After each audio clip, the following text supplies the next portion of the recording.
David, are you ready to I'm rumble? around and ready to rumble. Good That's how I feel morning. yesterday after a nice historical day. And so, Ollie, we definitely know where you get your voice from. And then Brandy gets it from you. You get it from your mom.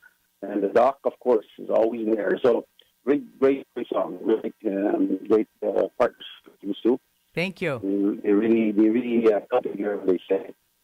So anyways, let me get to some top news here for everybody listening. And, of course, every 12 o'clock we give our updates. And Ray and I, of course, the late Ray St. Germain and I did this for 25 years. And so it's very important that a lot of people tell me they listen to the show, they listen at 12 o'clock, they wonder what's going on in the Federation, what's happening in the government. Well, of course, yesterday was an historical day. The Premier was here yesterday in St. Madeleine, of course, and just in case our listeners, and because we have people listening across the world and definitely across Manitoba and across Canada, as we get feedback from that. And one of the things that people may not be aware, St. Madeleine was a village one time where Métis citizens lived, and families were raising with great pride their family members, and struggling hard economically, but they were fully aware that they will take on the challenge and raise their families wherever and whatever challenge lay before them. So living here, and whether it's the Bushies, the Fleuries, the Tanners, and keep on going through different family. Lawrence Bellemere was here in my camp every day, 2 days in a row, and his cousin, Rosier Bellemere. Talked to Alfred Fleury, and his family comes from the Bushy clan. There's actually 13 of them in the family, and out of that, 11 are still alive. And the oldest one, of course, Rosalie Derlick, was there last night, yesterday afternoon, and Premier and I had a picture with her. She's the oldest. She was born here, and she knows all the stories and all the stuff said, of course, around the kitchen table or whatever they can have after the fact, because they had no kitchen table. Everything was burnt down. And they had to just try to find ways to survive and live. And so they can let the cattle roam in here and eat. So cattle were, at that time, becoming or considered to be more valuable than Métis people. So that history has always burnt our heart, burnt our pride, that they would belittle us to devalue us to such a level that cattle would be worth more than Métis families and Métis kids and Métis parents. So, that has hurt us a long, long time. And that happened between 1939 and 1941. And so, they threatened, of course, by warning. And one of the things they did, they shot the dogs to give a warning that if you don't leave, then there'll be more trouble. So people, of course, to protect their children, had to leave. And George Fleury's, John Fleury sits in our cabinet now. And George always told me the stories when he was coming home and seeing the place burning and how it hit his heart and just took so much out of him. And he said, we'll get this land one way or another in 50 years. Well, Yeah. he didn't live to see the 50 years. He passed on, but his son is still there, and his daughter and their grandkids and their great-grandkids. So they got to witness I'll call it the victory of our people in getting the land back here in St. Madeleine. Yes. We have 100 acres in our first negotiation, which will include the whole school, where the school was, the foundation still there, the church, and, of course, the community. And we'll start working on that, and already started our discussions and looking forward. We'll do consultations with the families. We are today. I raised the question quite clearly because not every family has their view on what they exactly want to see to replace, what their loss is and the meaning for them, what that loss means. Mm-hmm. And so everybody today, I asked, all the hundreds and hundreds that are here today, if you all agree, the one first thing we're going to do is build a monument here. And with all the family names and everybody raised their hand. That's exactly what they want. Yeah. We're not going to go chasing and waiting for government who will start funding it ourselves. Mm-hmm. If government wants to join it later, great. But that monument will be built here. That story will be kept here.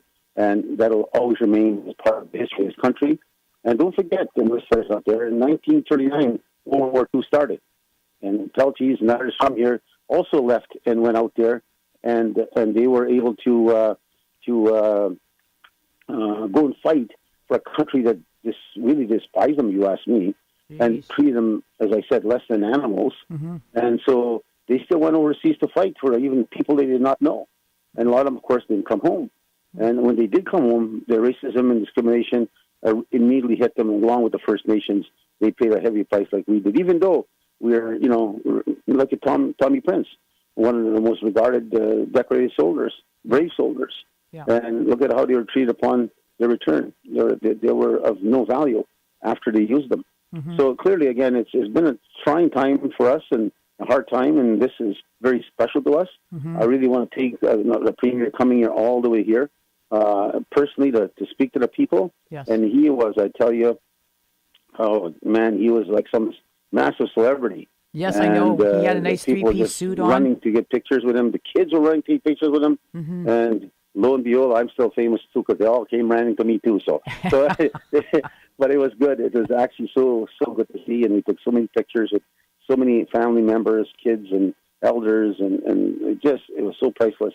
Mm-hmm. And the Premier felt so touched. And one of the things I think I want to express there, why did it happen? And one of my statements, we gave him a book signed by many Métis family members here originally from here, St. Madeleine, Mm-hmm. that signed the book. And it's, of course, St. Madeleine, the community with our town. Mm-hmm. And that was clearly the strong message for him to thank him.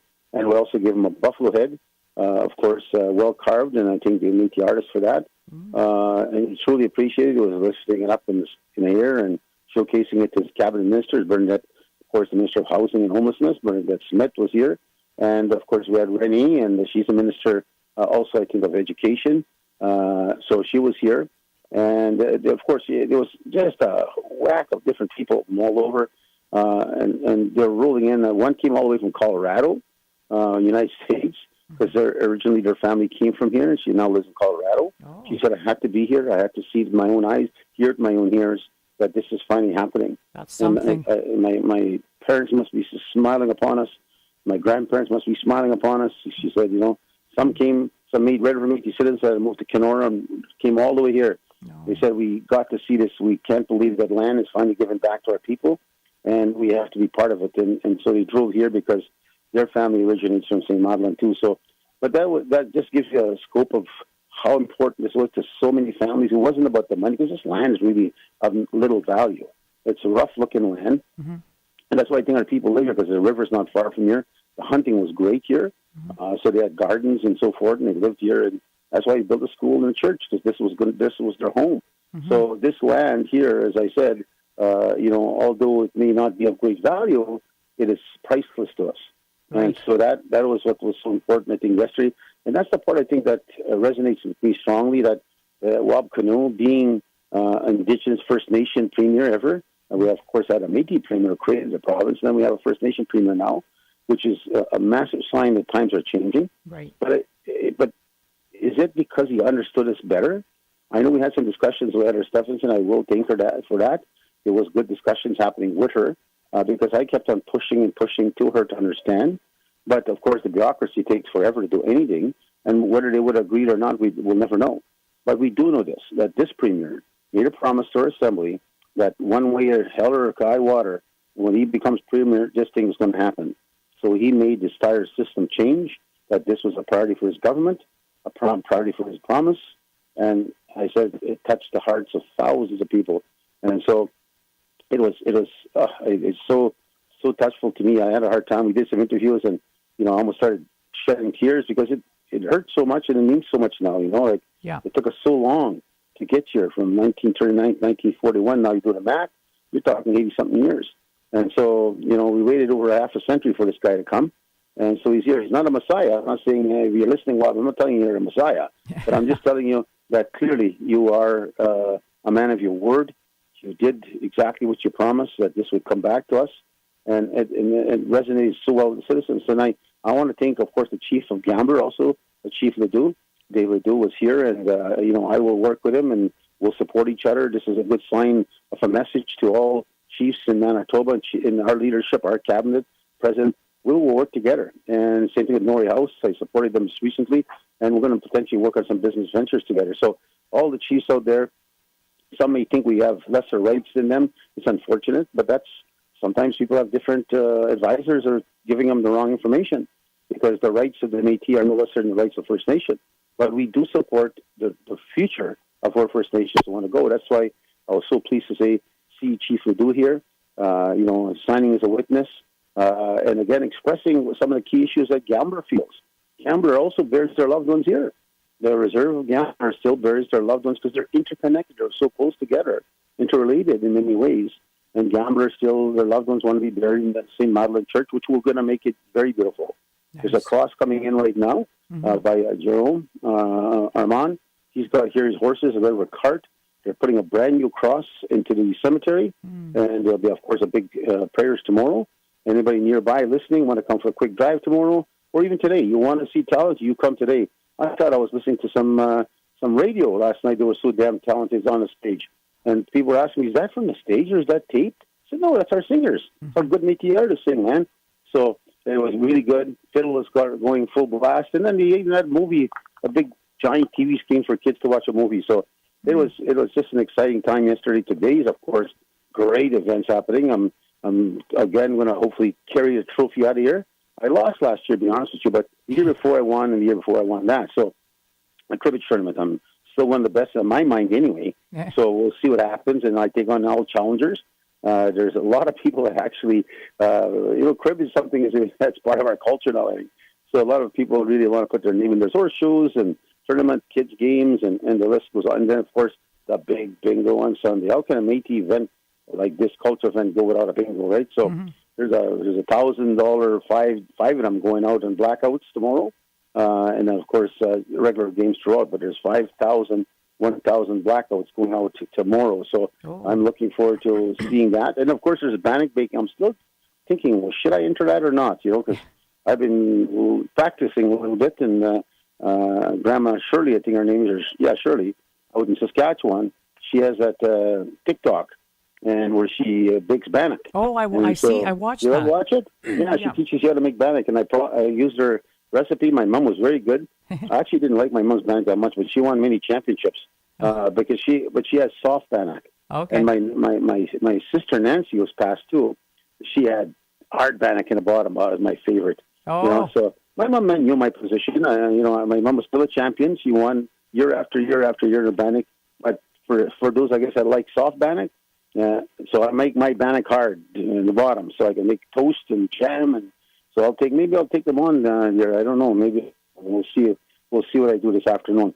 But I want to thank all the volunteers, all of you, Miss like Barb Fleury here. And I still believe she's one of the top fried bread makers. It is everybody was just, actually, Wab took a big bag full home for his wife and family. He loved it so much, and of course, we want to honor him. And, but that's the die for bannock, fried bread, I'm sorry. And so, le bang, they call it here. And so, but it is, Barbara just cooking up a storm. My wife and we're working like crazy here.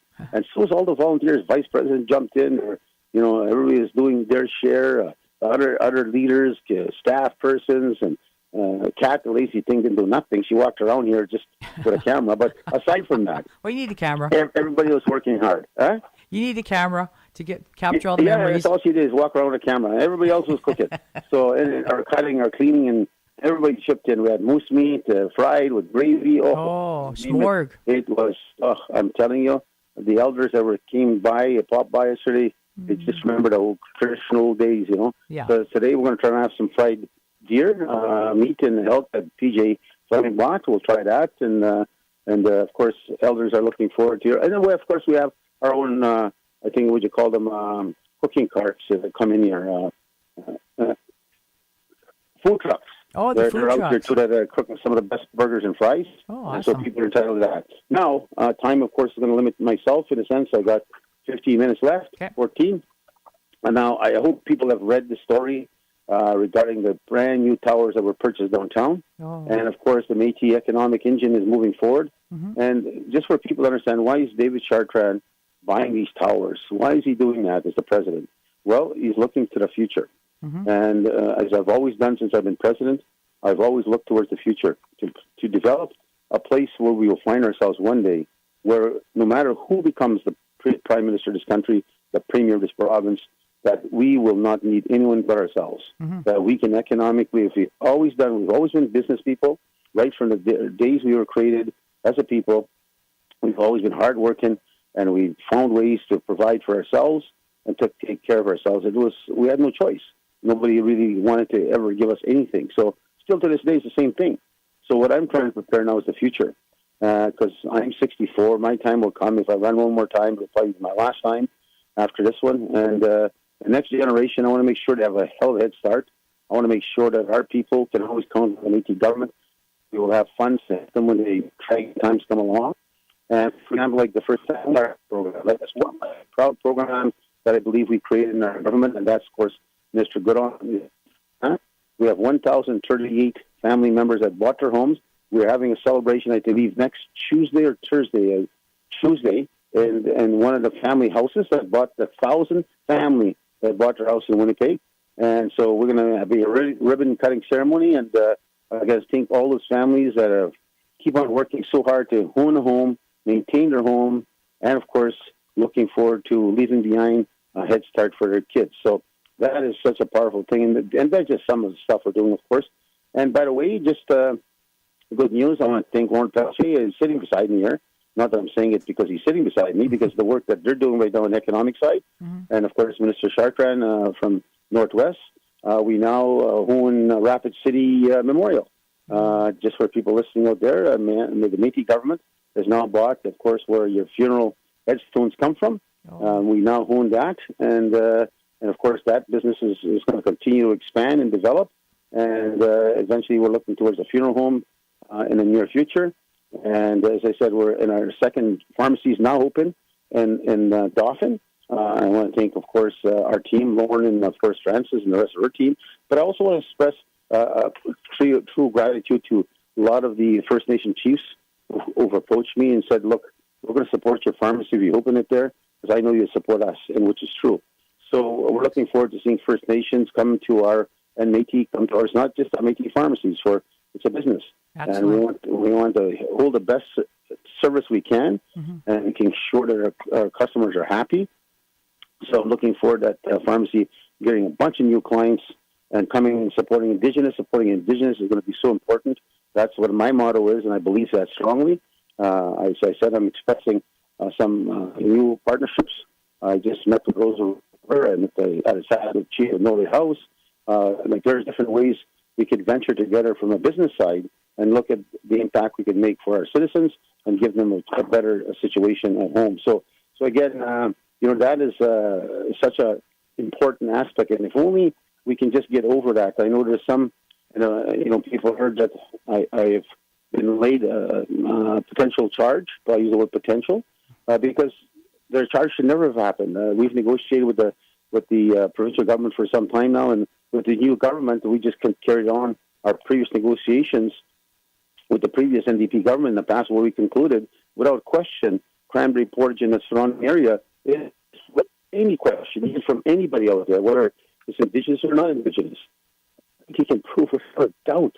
That was our portage. We used that as a mainstay, and we go back before Canada became Canada and Manitoba became Manitoba. That was our use of our territory in partnership with First Nations. And so we can't ever forget that. So First Nations definitely have rights. Yes, they go back thousands of years. But let's understand this. The Métis government negotiated Manitoban Confederation. We had a treaty which was committed by the Prime Minister, John A. Macdonald, a man that many don't like in the Indigenous world. But we negotiated a treaty with him in 1870. And he indicated a promise of the land and a continuation of protection of language and a variety of different matters. And we were supposed to negotiate a full treaty. And Riel also was working closely with the chiefs. And, of course, the population was very small at that time. And let's not forget that history. I'm not being negative to First Nations. They were being attacked for decades and centuries. And they were trying to wipe them out. Or if not, they were trying to change them to be somebody else. And they survived. But the Métis were there. There was 12,000 people in Manitoba. Out of that 12,000, 10,000 were Métis back in 1870. So imagine who was in charge. We definitely were in charge, and we went to war with Canada to defend and work in partnership with First Nations. Why can't we be doing that today? Why can't somebody say to me, my rights, my people's rights are lesser than theirs? It doesn't make sense to me. Because Treaty 1 comes after us. Treaty 1, up to Treaty 10, and they come after 1870, after we signed our treaty. So again, forget the dynamics of politics there. I think common sense would prevail. relative to relative will prevail. And I think we got to find a way that we can work together. We got to protect the future. Right. Like I am so worried about the future for the next generation. If we don't preserve the moose population, the deer and the elk, the fish and the birds, if we don't start preserving all of this stuff, we can be in big trouble. That the next generation will have Section 35 rights, but they'll mean nothing. What are you going to hunt if there's nothing left? So we got to all work together and support each other, and that's what the key is going to be. But if anybody says, well, no, I'll never work with the Métis, well, be prepared. The Métis aren't going to back away. Know who we are. We do not back away from no one. And we will stand up to defend our people no matter where they are. But I'd rather negotiate and create a partnership, shake hands, just like Mr. Chief Ledoux and I did yesterday. Just like I do with whether Terry Nelson, a very good friend of mine, whether it's Mary Clear Sky. Those are good leaders I've worked with for so many years, and they respect each other, and we respect ourselves together. So, again, for those out there, I've seen some articles in the CBC News where a couple of chiefs took shots at us. Yeah, well, right, that's their prerogative. They could do that. Fight is to move forward on protecting the future of our province and working together. And we could achieve things like we just did in St. Madeleine. Like Chief Ledoux also wants to expand his area, and I will be working side by side with Chief Ledoux. If he asks my support, I will be there. Perfect. He showed me an handshake means so much, and it means so much to me. So at the end of the day, I think we could send a message to so many that we can work with each other, not against each other. So again, now let's get some birthdays out of the way. I want to make sure that I send a special birthday. There's one to London, a special one, of course, a very special one. That's family relatives of Riley. I have a hard time with Riley Chun's. That's one of our youth director, and her grandfather, Lawrence Monkman. Get this, 101 years old on July 24th. Oh, awesome! Wow. 101. He lived over a century. Happy birthday! And happy birthday! And I'm going to be sending him a special present. I tell you that. So. I want to say also a special friend of mine, a special friend to our Métis family, and originally his family comes from Duck Bay, but he made his own way in life and became an MLA, became a minister, could have been potentially a premier, and that's going a special happy 50th birthday to Kevin Chief, and of course he's going to be 50 on July 20th.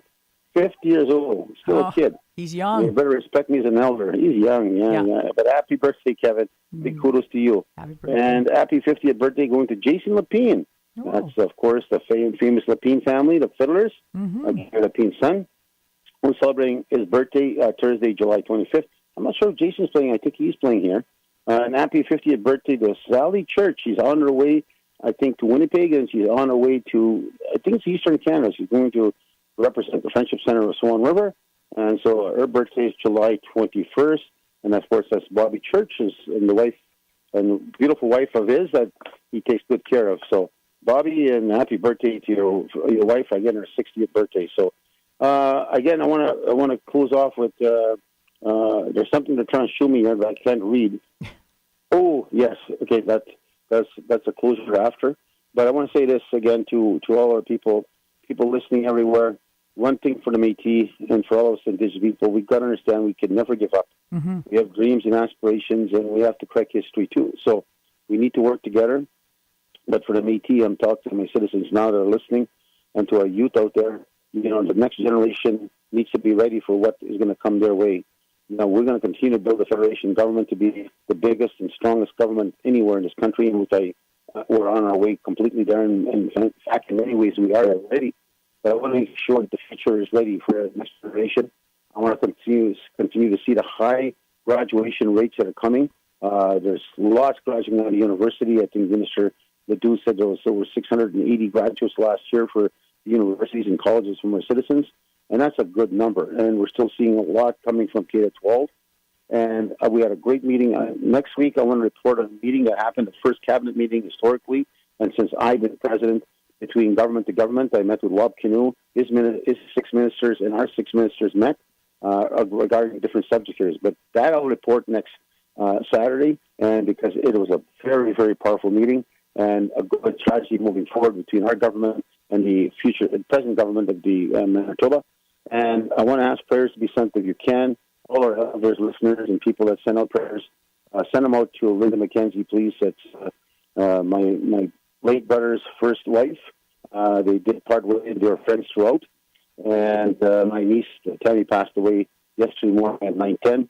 She fought lupus, and then she ended up getting cancer and died in her 40s. And I was there. I stopped the day before I came here, just in case she didn't make it. And I'm so grateful I stopped and visited for about 45 minutes. She was still sleeping, and because of all the pills she was giving her for pain. And so I talked to her. I'm sure she heard me. And but I send prayers if you can to the McKenzie family and passing my brother's daughter, Tammy McKenzie. So thank you all. And again, it's a proud, proud day here. I tell you, people are still smiling. I don't think they're going to leave. I think they're going to leave here with a smile on their face, all of them, as they drive away from here. And such quiet. So take care, everybody, and all of you take care. And David, say hi to your mom and the doc. I will. David, can I just say something to you? I Sure. just want to thank you for your tenacity, for your vision, and for setting up the future for the next generations and all that you're doing, because we, as the Métis people, have nothing but respect for you, and we thank you. Thank you. It means a lot. Thank you very much.